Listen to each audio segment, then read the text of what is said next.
Ok, bom dia a todos, né? Vamos aqui iniciar mais um seminário da série de seminários 2022 do Núcleo de Iniciação Científica e Extensão do curso de Medicina do CESUPA.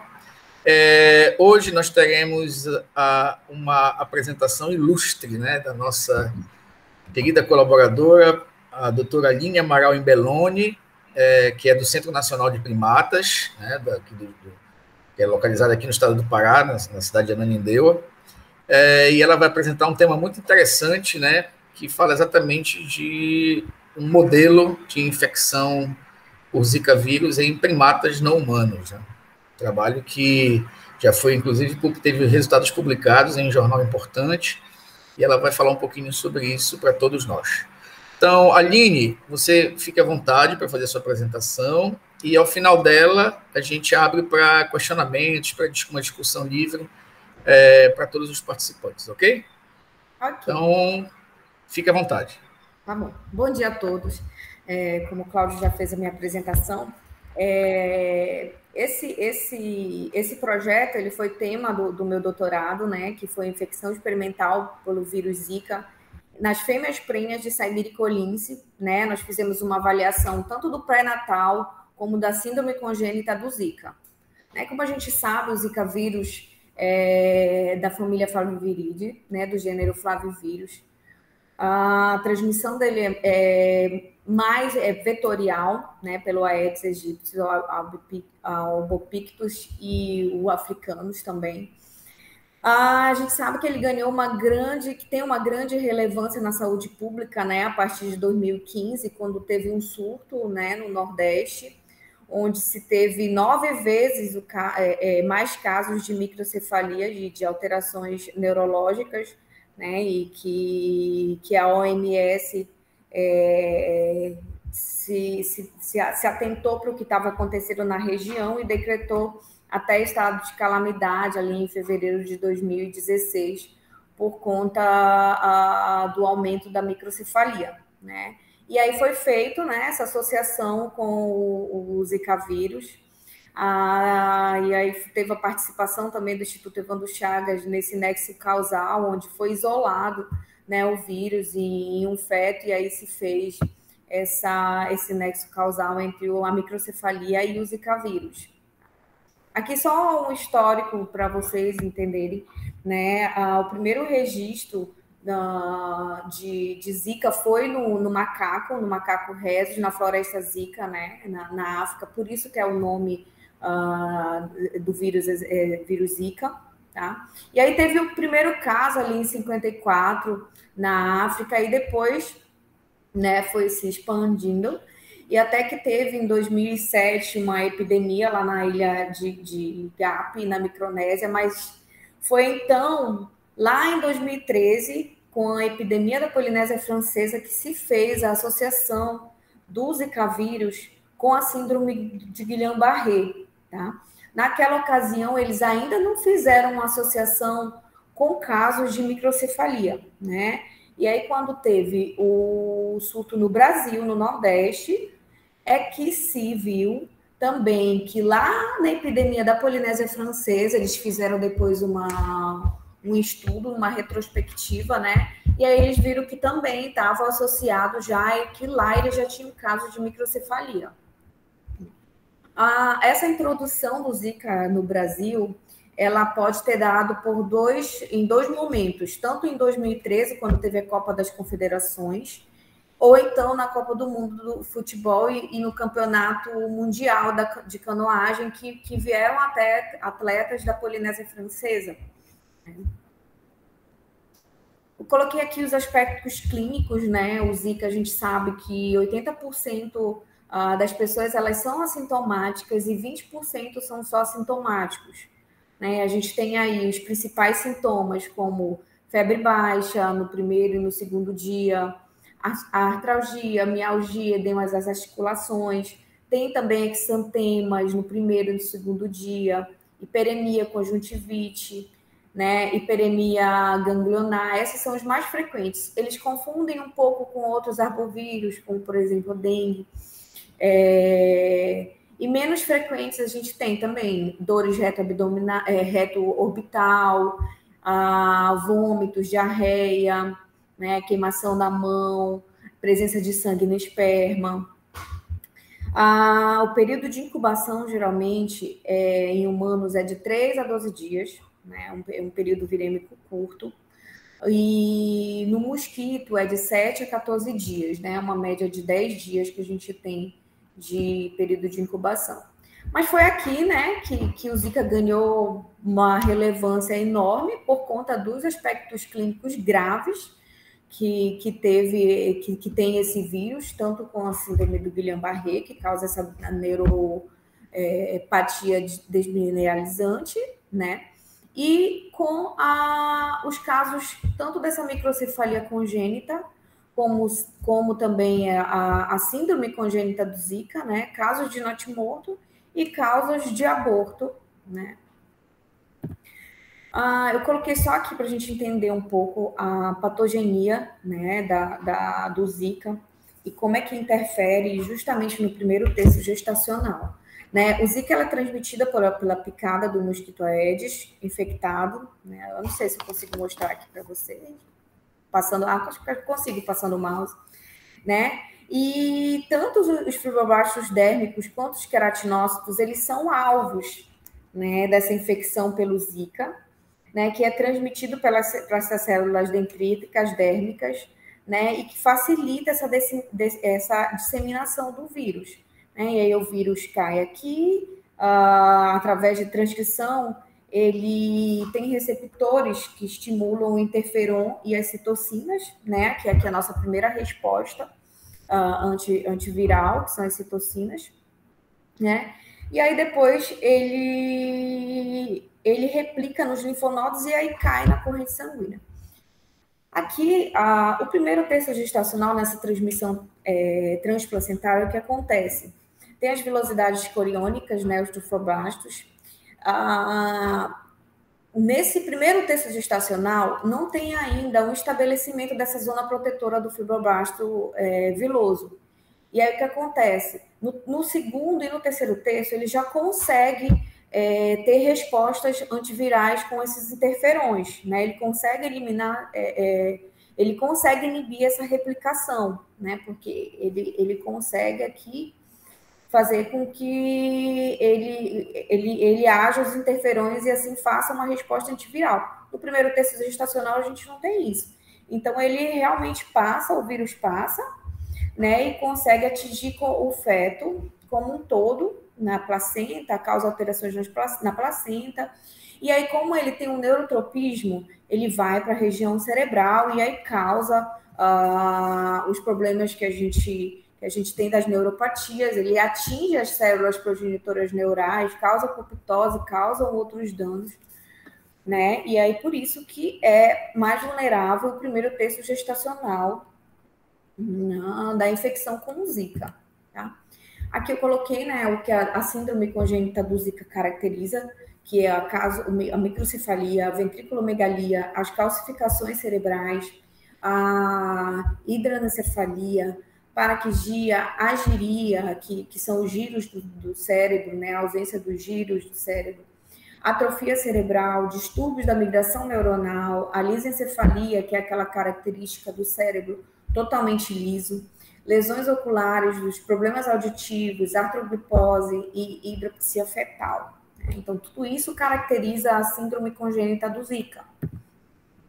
Aqui a transmissão, né, tem a transmissão do ciclo silvestre, né, que é restrito ali ao ciclo com os macacos, e aí quando passa para o ciclo urbano, a gente tem a transmissão horizontal, né, através da picada do mosquito. Ainda temos a transmissão transplacentária, que é o que eu mostrei para vocês há pouco.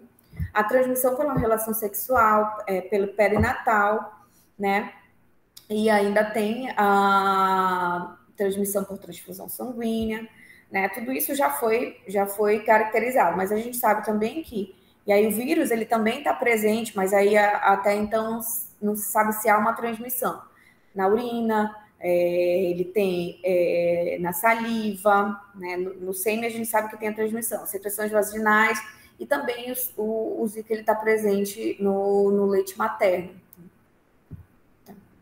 Aqui, só para a gente ter uma noção como é que é feito esse diagnóstico laboratorial, né? Na maioria dos flavovírus, a gente tem um período de incubação, né? Aqui, e o aparecimento dos sintomas. Até o 7º dia a gente consegue, né, fazer esse diagnóstico por biologia molecular, né, por RT-PCR, tanto de tecidos como do sangue, tá? Onde está. E aí, a partir desse momento, a gente já consegue fazer uma sorologia, né? Tanto o IgM, como é a primeira resposta aqui, e depois o IgG, né? Parecido com também a resposta imune do Covid e outros flavivírus, né? A grande dificuldade aqui é porque os testes que é feito de neutralização por PACos, por exemplo, eles têm interferência de outros flavivírus, como, por exemplo, a dengue. Então, às vezes, confunde um pouco se o paciente já teve uma pré-exposição com dengue, aí costuma ter uma dificuldade em identificar se é dengue ou se é zika. Bom, vou falar um pouco aqui da espécie, por que nós escolhemos essa espécie, né? Naquele momento, nós tivemos uma demanda do Ministério da Saúde, lá em 2015, para que realmente a gente comprovasse que esse nexo causal, né? E visse quais eram as alterações em relação à patogenia, né, do Zika.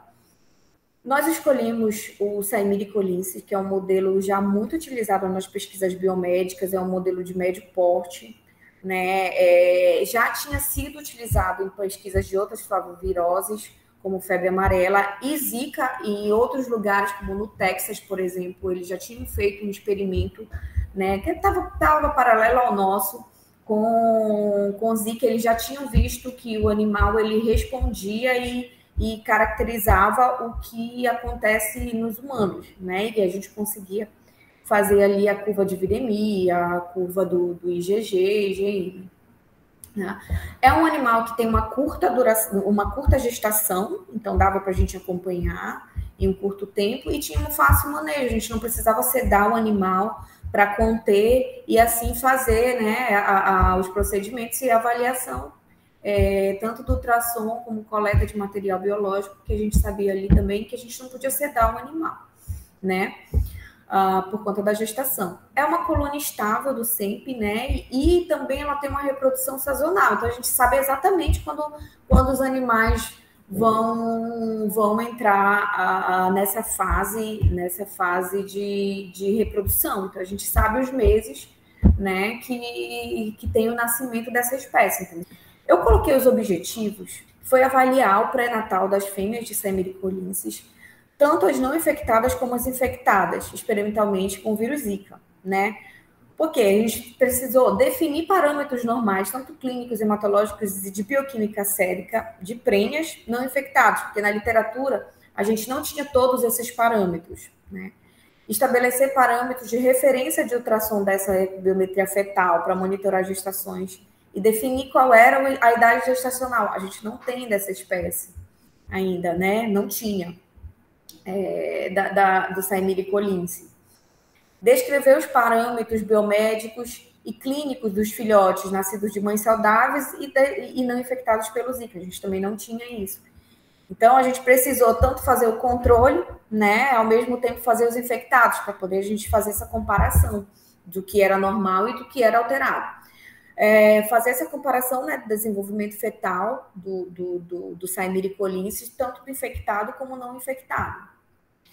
Nós fizemos o acompanhamento por meio dessas mensurações de ultrassom das ultrassons cranianas, né, para ver se tinha desenvolvimento de microcefalias ou da síndrome congênita do Zika nos fetos, nos diferentes terços gestacionais, tá?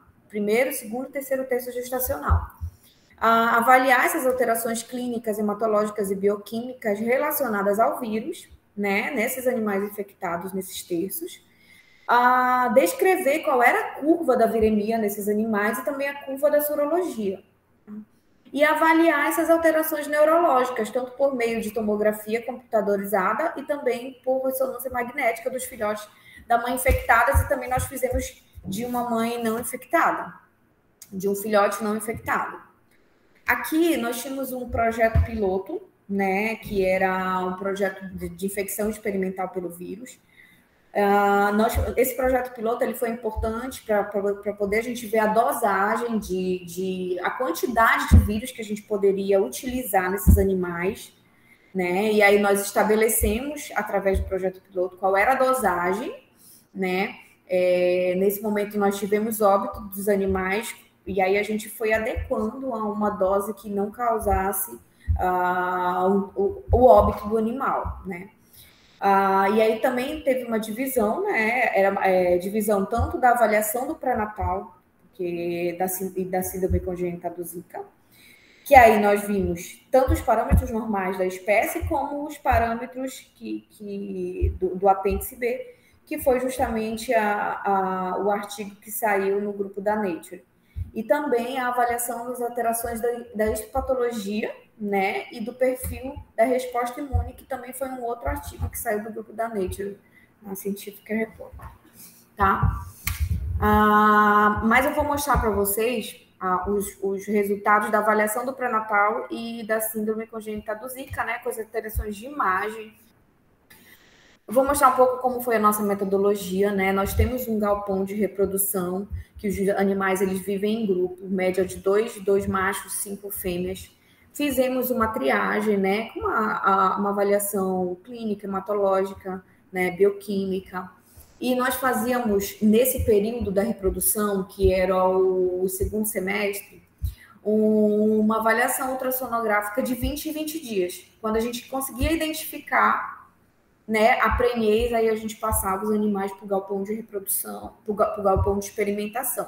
Nós tivemos que utilizar 2 anos, né, nessa pesquisa, porque como nós interferimos muito na colônia, no momento que a gente estava fazendo essa avaliação de 20 em 20 dias, nós tivemos uma queda, né, de gestação, tá? Todos os animais que foram para o galpão de experimento, nós fizemos o teste de inibição de hemoglutinação para saber se eles tinham contato ou não com algum flavivírus, né? Porque a gente sabe que isso poderia interferir, né, na resposta exacerbada do vírus Zika.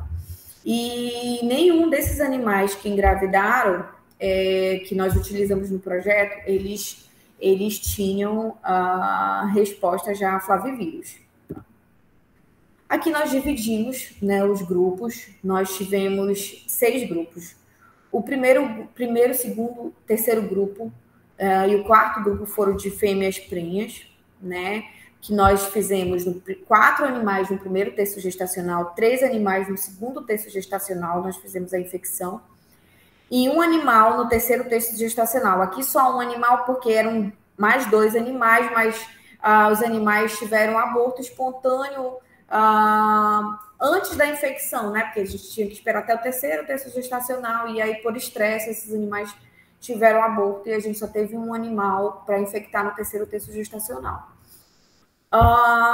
Esse grupo 4, nós fizemos um grupo controle, como eu falei para vocês, a gente precisava de dados normais dessa espécie para saber o que era alterado pelo Zika, né? Nós tivemos 1 animal que nós fizemos como sentinela, né? Que ele não era prenha, né? Para a gente saber também se ele respondia à curva virêmica, se ele tinha curva sorológica.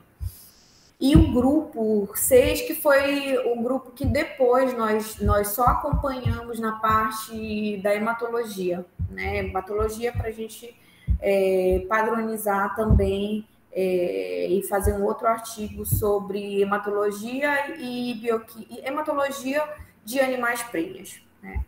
Nós utilizamos uma cepa viral que já existia que foi isolado de um caso isolado do Evandro Chagas, né? Um caso do Maranhão, da variante asiática, né, do Zika. E aí nós definimos, né, já tínhamos definido pelo projeto piloto qual era a dose que a gente usou, que a gente utilizava, que era 10 a 5ª PFUs, né, e aí nós fizemos no terço intercostal direito, isso intradérmico, tá? Aqui era só o acompanhamento, as datas que nós fizemos a inoculação, né, com 34 dias de gestação, 36 dias de gestação, 41 dias de gestação, né, em todos os terços. aqui o nosso grupo controle, e aí a gente viu que a gente fazia semanalmente, né, as avaliações ultrassonográficas até 162 dias, que era o período de gestação desses animais, e aqui uma comparação com o humano, tá?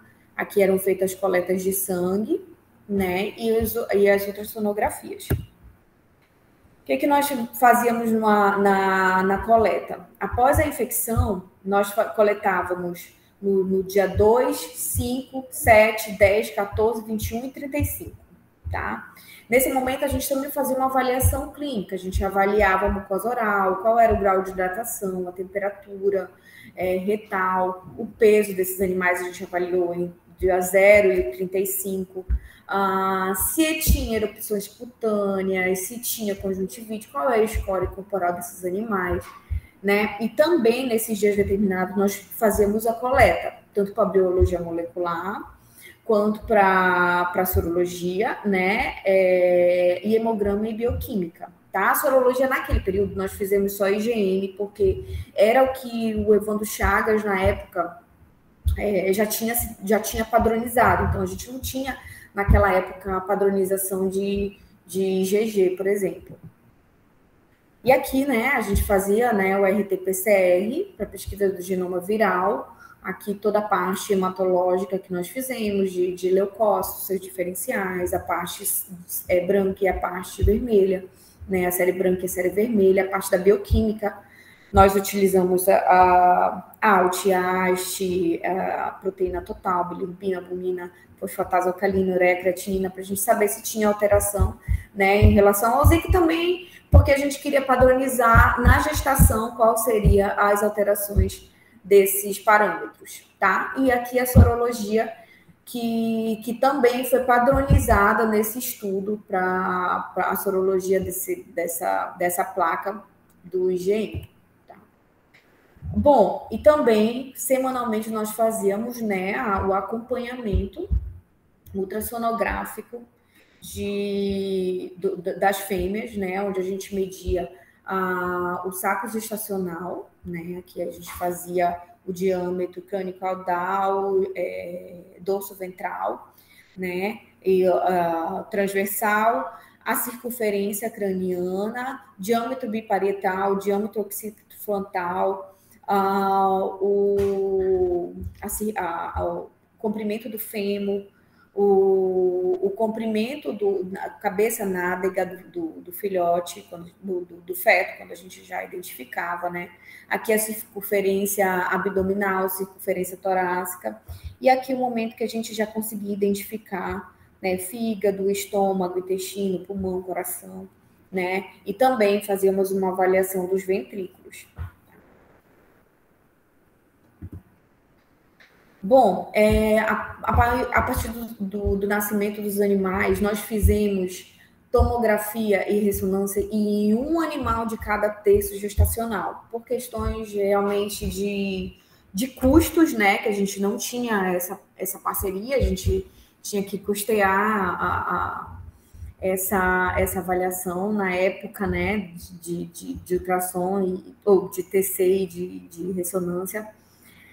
Aí a gente fazia uma avaliação dos filhotes no primeiro dia de nascimento, né? Fazia toda a parte da biometria, né? Da vocalização, da sucção, da visão, da audição. E aí, como eu falei para vocês, a gente fazia a parte da TC e da ressonância.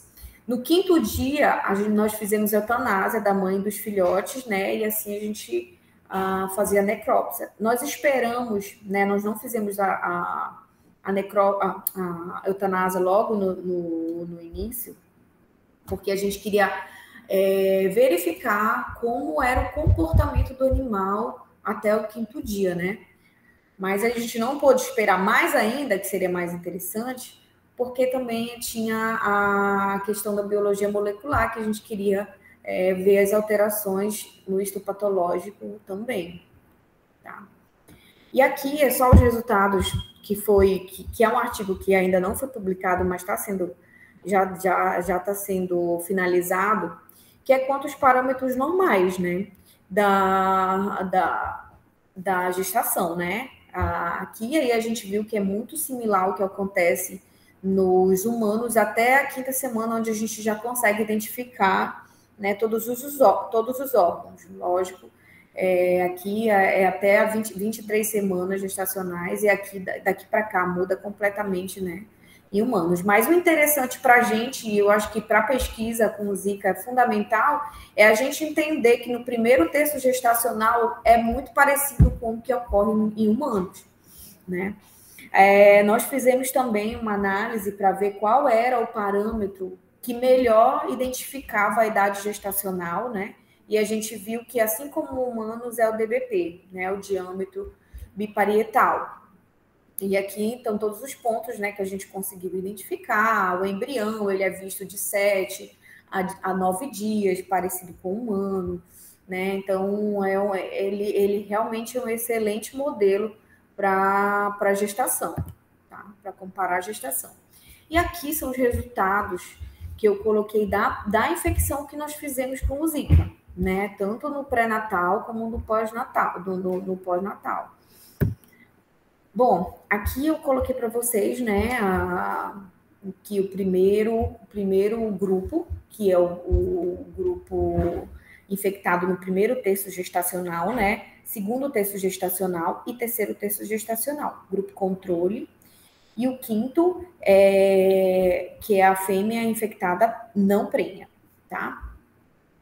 E aqui nós tivemos, mostrei aqui para vocês que nós tivemos, aqui após infecção, né, no período que nós tivemos viremia, período já de resposta dos anticorpos, onde aí aqui na coleta de sangue, aqui a avaliação, né, da ultrassonografia durante todo o acompanhamento gestacional, e aqui já o desenvolvimento do filhote após o nascimento, né, os animais que nós fizemos eutanásia, e esse animal que é 1D, que é o animal que nós mais tivemos alteração, tanto da mãe, né? Olha, vou mostrar isso mais lá na frente para vocês, mais detalhado, a gente vai falar um por um, que nós tivemos um período virêmico maior. Esse animal veio a óbito, né? Ele veio a óbito no 5º dia. Esse animal ele foi rejeitado pela mãe logo no primeiro dia de vida. Nós ainda ficamos cuidando desses animais, os veterinários ficaram cuidando desse animal, até que foi feita a tomo, e aí a gente fez logo depois. Não, ele morreu, e aí a gente padronizou, ele foi o primeiro animal, então a gente padronizou também, que seria com 5 dias que a gente faria a eutanásia dos outros animais. O grupo controle, ele voltou, né? Nós fizemos a eutanásia só de um animal para a gente comparar, e o resto voltou para o galpão de origem, tá? Aqui eu vou colocar a avaliação que nós fizemos com as mães, né, nesse período. Os dias após a infecção, aqui quanto à temperatura, nós tivemos só 2 animais que tiveram um aumento de temperatura, né, que foi um animal do primeiro terço gestacional e um animal do segundo terço gestacional. Os outros todos não tiveram alteração, né? E o que a gente percebeu é que teve perda de peso, né? Aqui, tanto no animal primeiro terço gestacional, né? Aqui, ó, 1, e aí entendam 2, segundo terço gestacional não teve alteração nenhuma, não teve perda de peso. E aqui, né, também um animal que não estava prenha teve perda de peso. Aqui nós tivemos algumas poucas alterações, né? Tivemos edemas na pálpebra logo no 7º dia de pós-infecção de uma fêmea infectada no primeiro terço gestacional, né? E algumas sufusões bem depois, né? Em 93 dias após a infecção, também nós tivemos essas sufusões de um animal no primeiro terço gestacional, que foi infectado no primeiro terço gestacional, tá? Aqui é que a gente viu a curva, né, tanto da detecção viral como dos anticorpos de IgM, né? A gente veio todos os terços gestacionais, eu coloquei para vocês, todos os terços gestacionais a gente teve resposta, então é um animal que ele caracteriza bem essa parte da detecção, do vírus, assim como os humanos, né? Os animais do primeiro terço gestacional, do segundo terço gestacional, e também o animal que a gente não... o animal não prenha, mas infectada, que a gente teve uma resposta de GG, mas a gente não conseguiu aqui identificar, né, o vírus. Porém, a gente conseguiu ver que ele teve uma resposta viral. Então, ele realmente foi infectado. Vou mostrar para vocês. Nós não tivemos alterações relevantes para a gente fazer uma associação com as alterações neurológicas. Nem no segundo, nem no terceiro terço gestacional. Mas no primeiro terço gestacional nós tivemos, né? Que aí foi as comparações. Nós tivemos 75% do grupo 1, né, que é o grupo infectado no primeiro terço, alterações. Só um animal que nós não tivemos alterações neurológicas, alterações tão relevantes. Nos outros, tanto no ID, no 1D, 1C e 1A, nós tivemos desses 2 distúrbios neurológicos, e no 1A, aborto espontâneo, né? Agora eu vou mostrar para vocês cada um deles. Vou começar aqui com a fêmea que nós tivemos aborto, né? Nós tivemos aborto com 41 dias de infecção, logo depois nós infectamos com 34 dias de gestação, e 7 dias depois ela teve um aborto espontâneo, né? Nós fizemos a eutanásia desse animal, e aí nós conseguimos identificar o vírus, tanto em linfonodo, fígado, baço, ovário, útero, nos restos placentários, né? E aqui esse animal, olha, a viremia dele é alta, né?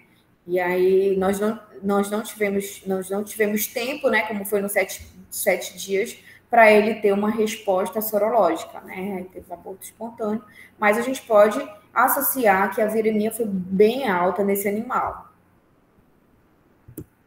Aqui, esse segundo animal, que é as alterações tanto da mãe quanto do filhote, né? A gente pode ver aqui que esse animal ele teve uma perda de peso, né?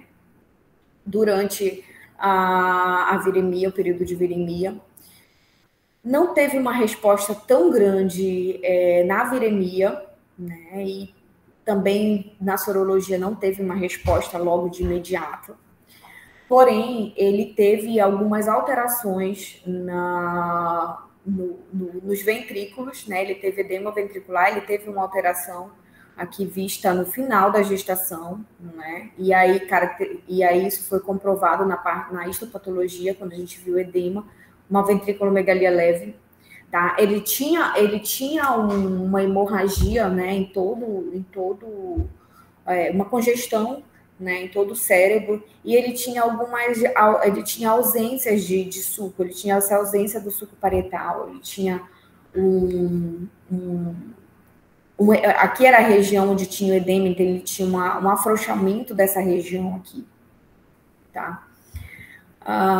Porém, ele não tinha alterações nos parâmetros ultrassonográficos, ele não tinha alteração dos parâmetros de circunferência craniana, de DBP, de DOF, ele não tinha alteração, tá? Aqui, as alterações do animal que nós mais tivemos, tanto na mãe quanto no filhote, nós tivemos alteração nesse animal, que foi o animal 1D. Esse animal, ele teve, o vermelho aqui, ele teve uma perda de peso, tá? E aí a gente viu que foi o animal que mais teve viremia. E, porém, a resposta... Olha, ele teve uma viremia, a gente chama de persistência virêmica, né? Até 21 dias ele ainda estava tendo viremia, né? E a gente viu isso em alguns artigos em humanos também, que mulheres que tiveram os filhos com microcefalia, eles estavam relacionados a uma persistência viral, tá? E a gente tinha uma persistência viral nesse animal e uma resposta de IgM um pouco mais tardia, tá? Aqui já é relacionado ao filhote, né? Quais as alterações que nós tivemos com esse filhote? O que nós percebemos? No final da gestação, ele teve um aumento. E não era em vez de ter uma diminuição, que não era um caso de microcefalia, ele teve um aumento tanto da circunferência craniana como do occipito frontal e uma diminuição gradual do biparietal, tá? Aqui é o nosso grupo controle, né? São 2 desvios padrão para cima e 2 desvios padrão para baixo. E ele estava acima de 2 desvios padrões, né? Porém, nós vimos que o crescimento, né, que é pelo comprimento do fêmur estava normal, né? Mas ele tinha essas alterações no cérebro, na calota craniana, tá? Esse animal, ele nasceu abaixo do peso em relação aos outros infectados, e aqui essa linha é a média dos nossos controles, tá? E uma porcentagem, né, menor, porque existe um coeficiente já para essa espécie, e aí, né, nesse coeficiente de porcentagem em relação ao peso da mãe, ele também era menor. Então, ele está aqui, né? Então, ele já era um animal. Esse aqui é um animal infectado com Zika, né? E esse aqui é um animal controle no primeiro dia de vida. Então, esse animal ele já foi rejeitado no primeiro dia de vida. Nós fizemos a manutenção até o 5º dia para fazer a tomografia, e aí esse animal veio a óbito. Bom, o que a gente viu desse animal na tomografia? Nós não conseguimos fazer ressonância magnética nesse animal, nós fizemos só tomo. Tá? Aqui é um animal controle, né, um animal normal. Notem a diferença, o que a gente viu aqui. A gente viu que não tinha um fechamento da calota craniana, tá? Aqui nessa imagem em 3D. Tinha uma desproporção, ó, aqui, ó, tinha uma desproporção em relação ao crânio, né? O crânio normal e aqui ó, o crânio desproporcional, né? A gente chegou até a fazer umas mensurações. Ele tinha... não vou lembrar agora, eu acho que 19% de diferença em relação ao animal controle, né? Mas o que dá para a gente perceber é que ele realmente tem uma desproporção, né, na calota. E aí a gente viu aqui, né, tanto fazendo as mensurações, que a gente viu uma ventrículomegalia leve aqui do lado direito, né, 1,43 milímetros, e o lado em relação ao lado esquerdo, tá? E nós vimos também, né, depois que nós fizemos a necrópsia, né, que aí o cérebro estava completamente alterado e bem diferente do que era um cérebro normal de um filhote, né? Ele estava com lisicefalia, né, totalmente liso, ele já não tinha mais os sulcos. Os sulcos que ele tinha eram sulcos completamente deformados, né? Ele tinha essa proeminência aqui do lobo occipital. Essas áreas hemorrágicas, né? Muita hemorragia aqui na calota, nessa parte da calota craniana da região occipital, tá? Aqui a parte da histopatologia, onde a gente já via edema e células inflamatórias, né? E aqui na placenta, e aí coincidentemente nós conseguimos a placenta desse animal, nem todos a gente conseguiu, porque nós tivemos os partos, eles foram partos naturais, então o animal ele geralmente come a placenta e a gente não pegou essa placenta para avaliar. Nesse animal nós tínhamos o resto placentário, né? Que aí nós conseguimos isolar e fazer a quantificação viral, e era enorme a quantificação de vírus que a gente tinha nessa placenta, muito por conta daquela persistência que eu mostrei lá para vocês, da viremia que esse animal ele fez. Um outro animal que não teve alterações tão relevantes O que nós percebemos? Não teve alterações relevantes quanto alterações neurológicas, mas ele foi infectado no primeiro terço gestacional, ele foi infectado até antes do animal anterior, né? Logo com 34 dias, com 36 dias de gestação ele foi infectado, mas ele não teve alteração. E o que nós vimos? Nós vimos que a mãe ela teve só uma febre aqui no 10º dia de infecção, mas o que ela fez? Ela fez uma resposta imunológica rápida, né? Ela não fez uma viremia grande, aqui, não fez uma viremia grande, e ela fez uma resposta imunológica muito rápida. Isso pode ter impedido, né, que o animal tenha tido esses casos de síndrome congênita do Zika, né, e até mesmo a microcefalia. Eu coloquei aqui as conclusões, né, que nós tiramos desse apêndice B, né, que são os animais que tiveram alteração. Não coloquei da apêndice A para a gente não se alongar muito e ter como a gente discutir, especialmente essa parte que foi o experimental, né, do Zika. O animal ele foi susceptível, né, à infecção pelo vírus com a dose que nós utilizamos, que foi a 10 a 5ª PFU pela via intradérmica, né, que induziu tanto uma resposta de viremia como uma resposta imunológica humoral. Tá? Durante o pré-natal, as fêmeas infectadas elas não apresentaram alterações relevantes quanto à clínica, né, hematologia e bioquímica sérica, similar ao que acontece nos humanos lá, quando a gente vê lá os 80% dos animais que não apresentam tantas alterações. As lesões cerebrais nos fetos e das mães infectadas pelo Zika apresentaram o mesmo aspecto, tanto clínico, observados humanos. Tivemos aborto, tivemos fetos com sinais, sem sinais aparentes, né, e porém com alterações vistas depois no cérebro. Fetos com lesões características da síndrome congênita do Zika, tanto as moderadas quanto as severas, como a gente viu naquele animal 1D, né? E assim como humanos, o primeiro terço gestacional foi o mais susceptível a apresentar essas alterações neurológicas no feto, né? Os achados diagnósticos por imagem dos fetos com a síndrome foram confirmados, né? Todos pela análise macroscópica e pela histopatologia, que foi o outro artigo, que eu não mostrei aqui para vocês os resultados, mas que foram similares. Aquele animal 1D, ele também teve as maiores alterações na histopatologia. No primeiro terço gestacional, o aumento da carga viral com desvio para a esquerda, né, que a gente viu lá, foi indiretamente proporcional à resposta humoral materna, né? Ou seja, menor título de anticorpos a desvio para a direita. Aí a gente viu que aquele animal que teve uma resposta imunológica rápida, ele teve menos alterações no filhote. Né?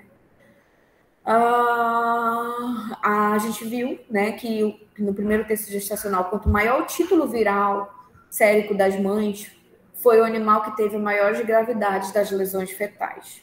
Tá? E aí, por último, que a espécie que nós utilizamos do Saimiri-Collinsii, ele foi excelente como modelo experimental. Tanto para os distúrbios para avaliar a gestação, né, e quanto para realmente respostas em relação ao Zika, sendo excelente para a gente utilizar também para vacinas e outras coisas com o Zika vírus, tá? Era isso, gente, que eu queria mostrar para vocês. Aline, muito obrigado pela tua apresentação, muito enriquecedora, me fez ver o trabalho de vocês com outros olhos, me aprofundando mais no entendimento do que foi feito. Achei muito clara a sua apresentação, foi muito legal. É muito bom ver no modelo Zika, num modelo que normalmente a gente não vê sendo publicado, e acho que tem muito para contribuir com isso. Tem uns dados da proteômica dos animais em camundongo, não é em macaco, mas enfim, isso normalmente dá para se extrapolar para diferentes espécies. E o pessoal fez uma proteômica para saber o que estava dar um regulado, o que estava super regulado, enfim. E tem alguns dados, assim, de vias que estão relacionadas com proliferação, com apoptose, diferenciação das células e tal. No nosso no segundo artigo, que na verdade foi o doutorado de outra pessoa, nós fizemos essa parte da caracterização, né, da parte das citocinas, né? Sim, sim. Das citocinas. E aí, o que é interessante, nós vimos alguns artigos em camundongos, como o Cláudio está falando, mas só que a gestação do camundongo ela é muito diferente da gestação humana. E aí não dá para extrapolar. O que dá para extrapolar foi aquilo que foi descoberto lá no começo, que é a ação dos interferons, da citocina, ali naquele início e tal. Mas durante a gestação, no meu ponto de vista, ele tem que ser feito em primato. Eu concordo plenamente, que é um modelo bem diferente. Mas não tem, porque a gente viu que essa espécie, ela até 15 semanas, ela é idêntica ao que acontece no humano. Né? Então, é justamente o primeiro desses gestacional, ele é igual ao humano. Então, a gente tem que aproveitar isso. Né? Tinha vários artigos também de rezos, e a gente viu que o rezos, ele não era um modelo tão bom para o Zika. Entendi. A gente não teve microcefalia. A gente acho que teve um artigo que tiveram realmente alterações da síndrome congênita do Zika, né? Mas aí são pouquíssimos. Sim, então, é verdade. O rezos, ele não é um modelo bom do Zika vírus. E aí a gente viu que o Saimiri é excelente para flavivirose. Bem similar. Bem ele similar. Já também responde muito bem a febre amarela, né? E aí realmente pode se chamar um padrão ouro aí para a gente testar de fato as vacinas, né? Na espécie. Quanto mais a gente souber dessa espécie, porque eu acho que a gente tem que avaliar essa espécie sobre Zika. Aline, eu até compreendo um pouco aquilo que a Pamela colocou em relação à extrapolação, porque quando a gente fala de resposta, né, com citocinas, de modificações estruturais, até histopatológicas, existe realmente uma semelhança muito grande entre o modelo primata, o modelo humano, o camundongo nem tanto assim, mas quando a gente fala de expressão gênica, quando a gente fala de microRNA, quando a gente fala de genes específicos de controle de plasticidade, o modelo em camundongo, ele também é muito aderido ao modelo humano, né? Porque nesse nível da análise, não há muita diferença, pelo contrário, há muita conservação ao longo da evolução. Você falou sobre a questão da sorologia, né, que foi variada nos animais. Existem animais que mostraram sorologia mais robusta, outros nem tanto. Só que eu não vi se teve uma relação direta com os achados histopatológicos ou mesmo estruturais que você mostrou, se isso foi relacionado, né? Maior ou menor resposta? Foi. No primeiro texto gestacional, a gente viu que o animal que tinha lá aquela persistência na viremia, que até 21 dias ainda tinha viremia, ela foi o animal que teve mais alterações no feto. E aí a gente viu um animal que não tinha alteração no feto, que também foi inoculado no primeiro texto gestacional, ele fez uma rápida resposta imunológica. Logo no segundo dia ele já tinha resposta imunológica. Essa variabilidade, para nós, ela é muito importante, porque ela retrata muito bem aquilo que acontece no humano, que também é variável, e, ao mesmo tempo, pode nos mostrar, pela imaginologia de trato, diferentes impactos, que é uma coisa que a gente não investiga em humano ainda. Né? A gente não está... Você sabe que tractografia é uma coisa que ainda é muito de pesquisa, não é muito de clínica.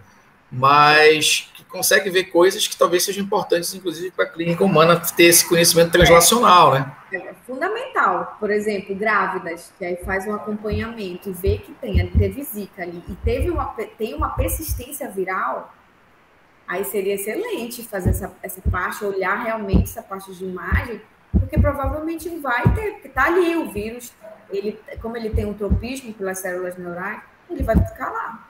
Ele vai estar ali no cérebro do filhote e vai ter mais alterações. E nós temos essas conexões transcalosais, que são aquelas mais robustas, né? Elas são ou conectam regiões similares, chamadas homotópicas, ou conectam regiões diferentes, né? O frontal com o occipital, por exemplo, que são as chamadas conexões heterotópicas. E normalmente existe um equilíbrio de proporção. A gente tem tipo 80% de homotópicas e 20% de heterotópicas. Quando você muda isso, essa proporção, mudam várias coisas, funções cognitivas, funções psíquicas e talvez até a vitalidade do indivíduo. Então também vai ser interessante ver nesse modelo como é que naqueles que não fazem uma genesia, né, aqueles que não fazem um prejuízo muito grande sobre o sistema nervoso, em termos de fibras, saber como é que eles perturbam essa distribuição, porque assim a gente também pode ter uma ideia melhor sobre a clínica dos pacientes humanos, que a gente vê que tem uma variabilidade bem grande daqueles que sobrevivem, do ponto de vista cognitivo e psíquico, existe uma variabilidade muito grande de alguns até fazendo manifestações que lembram um pouco do autismo, né?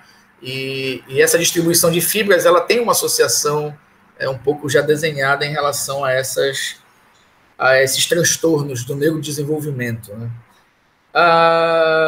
Você colocou também a questão que também me chama muita atenção, que é das estruturas essenciais na gravidez, o útero, placenta.